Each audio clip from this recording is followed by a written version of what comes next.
नमस्ते, आदाब, good morning, सुप्रभात। आप सभी का फिर से स्वागत है न्यूज 21 राजस्थान में। ये है हमारी दैनिक प्रस्तुति नागौर हेडलाइंस। नागौर हेडलाइंस के अंतर्गत हम देश, प्रदेश एवं हमारे नागौर जिले से जुड़ी हर खबर को लेकर, हेडलाइंस को लेकर आपके बीच में रोज उपस्थित होते हैं। चलिए शुरू करते हैं आज की नागौर हेडलाइंस। नागौर सांसद हनुमान बेनीवाल ने कल किया जेएलएन अस्पताल का निरीक्षण। कोविड वार्ड में जाकर जानी मरीजों की समस्याएं, अधिकारियों को दिए आवश्यक दिशा निर्देश। जिले में ऑक्सीजन व रेमडेसिविर इंजेक्शन की कमी नहीं आने की कही बात। सांसद ने कोविड आईसीयू वार्ड में जाकर डॉक्टरों और मरीजों की हौसला अफजाई भी की। इस मौके पर सीएमएचओ डॉक्टर मेहराम मैया, पीएमओ सहित अन्य अधिकारी भी रहे मौजूद। Corona update. राज्य में पिछले 24 घंटे में 17,269 नए कोरोना संक्रमित मिले, जिससे कुल मामले पहुंचे 5,80,846। राज्य में 1,69,519 एक्टिव केस हैं वर्तमान में। कल कोरोना से 158 की हुई मौत। राज्य में कोरोना से अब तक 4,084 मौतें हो चुकी हैं। वहीं पिछले 24 घंटे में 10,964 मरीज हुए स्वस्थ। नागौर जिले में कल मिले 179 नए संक्रमित। अब तक कुल आंकड़ा पहुंच चुका है 3,20,277, जिसमें से 1,224 केस हैं वर्तमान में सक्रिय। कल 2 की हुई जिले में कोरोना से मौत। कल 163 लोगों को रिकवर होने पर डिस्चार्ज भी कर दिया गया। जिले में अब तक 122 लोग गंवा चुके हैं कोरोना से अपनी जान।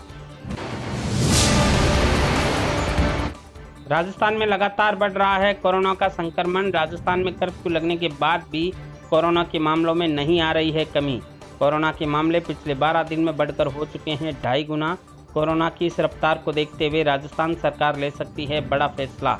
बढ़ाई जा सकती है जन अनुशासन पखवाड़े की अवधि। कोरोना कर्फ्यू को 15 दिन तक आगे बढ़ाने का हो सकता है निर्णय। मुख्यमंत्री को एक्सपर्ट ने 15 दिन के सख्त कर्फ्यू का दिया है सुझाव। राजस्थान में 3 मई तक लगाया गया है कर्फ्यू। 3 मई के बाद पाबंदियों को कम से कम 15 दिन और बढ़ाने की है तैयारी।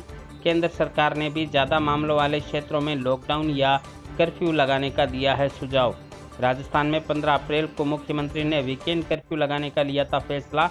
इसके बाद 18 अप्रैल को 19 अप्रैल से 3 मई तक पूरे प्रदेश में कर्फ्यू लगाने का लिया था निर्णय।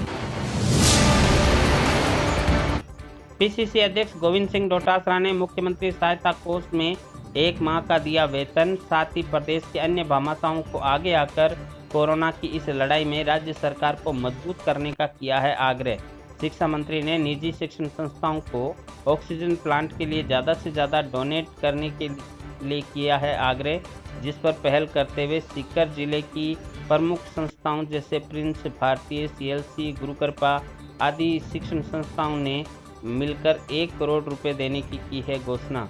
डोटासरा के इस आग्रह पर सोशल मीडिया पर यूजर्स ने उन्हें ट्रोल करते हुए नाथी का बाड़ा प्रकरण याद भी दिलाया और निजी शिक्षण संस्थानों की खस्ता हालत से भी अवगत करवाया।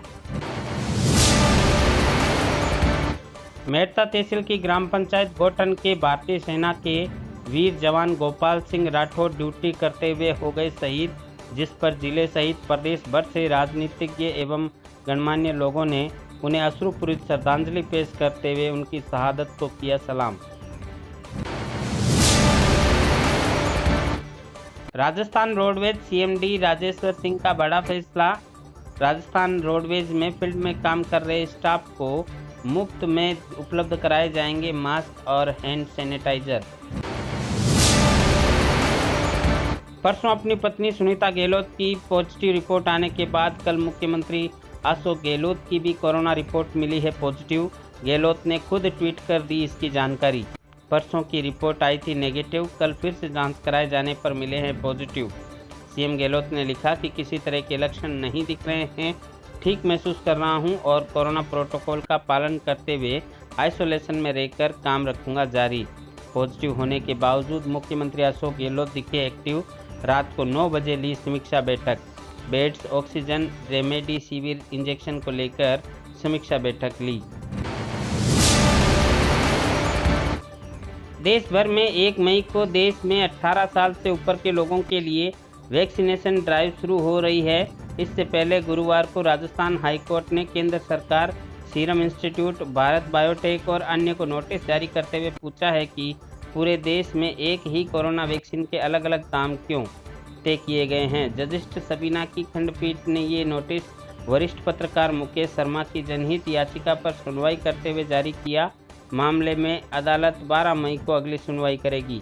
याचिकाकर्ता की ओर से पैरवी करते हुए वरिष्ठ अधिवक्ता अभय भंडारी ने कहा कि देश में एक ही वैक्सीन की 3 दरें तय की गई हैं। केंद्र सरकार को कोविशील्ड और कोवैक्सीन 150 रुपये में मिलेगी, वहीं यही वैक्सीन राज्य सरकार को 400 रुपये में उपलब्ध होगी। निजी अस्पताल को इसके लिए 600 और 1200 रुपये प्रति डोज चुकाने होंगे।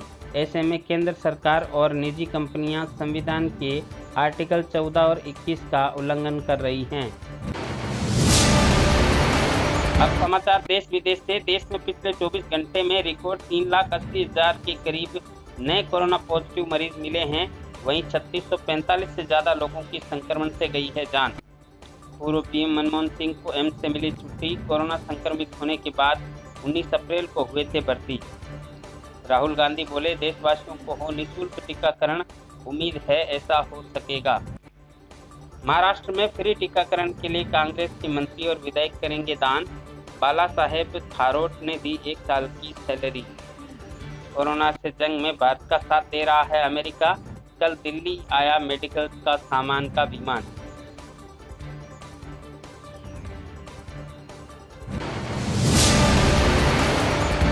तो ये था आज के अंक का नागौर हेडलाइंस। इसी तरह की हेडलाइंस लेकर हम अगले अंकों में आपके बीच में आते रहेंगे। यदि आप अपने क्षेत्र से भी किसी हेडलाइंस को इसमें शामिल कराना चाहते हैं तो डिस्क्रिप्शन में दिए गए व्हाट्सएप नंबर का उपयोग कर सकते हैं। हमें आवश्यकता है नागौर जिले के समस्त थाना क्षेत्र से ऐसे नौजवान साथियों की जो पैसे से पत्रकार हों अथवा पत्रकारिता का शौक रखते हों और खबरों के मामले में नागौर जिले को आत्मनिर्भर बनाने के स्वप्न से चले इस न्यूज़ 21 राजस्थान को नई पहचान दे सके।